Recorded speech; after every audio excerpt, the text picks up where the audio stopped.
Taiwan ইস্যুতে উত্তপ্ত হয়ে উঠেছে বিশ্বের দুই পরাশক্তি চীন ও যুক্তরাষ্ট্র। সিঙ্গাপুরে অনুষ্ঠিত শাংরি-লা ডায়ালগ সম্মেলনে আমেরিকার প্রতিরক্ষা মন্ত্রী পিট হেগসেথ যখন চীনকে এশিয়ার জন্য হুমকি বলে আখ্যা দিলেন, তখনই চীন ক্ষিপ্ত প্রতিক্রিয়া জানালো।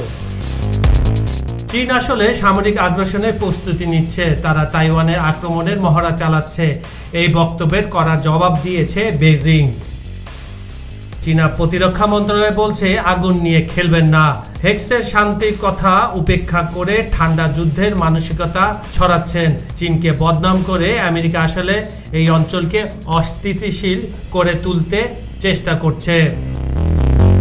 চীন অভিযোগ করেছে দক্ষিণ চীন সাগরে মার্কিন আক্রমণাত্মক অস্ত্র মোতায়েন করে আমেরিকা পুরো অঞ্চলকে বিপদের মুখে ফেলেছে। দক্ষিণ চীন সাগরে মার্কিন যুদ্ধজাহাজ এবং চীনা কোস্টগার্ড মুখোমুখি অবস্থানে রয়েছে।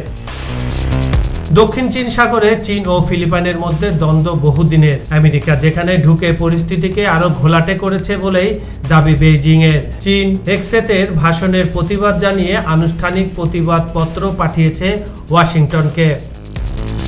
এদিকে এবারই প্রথম 2019 সালের পর শাংরি-লা ডায়ালগে চীনের প্রতিরক্ষা মন্ত্রী অংশ নেননি। পাঠানো হয়েছে নিম্নপদস্থ কর্মকর্তাদের একটি প্রতিনিধি দল।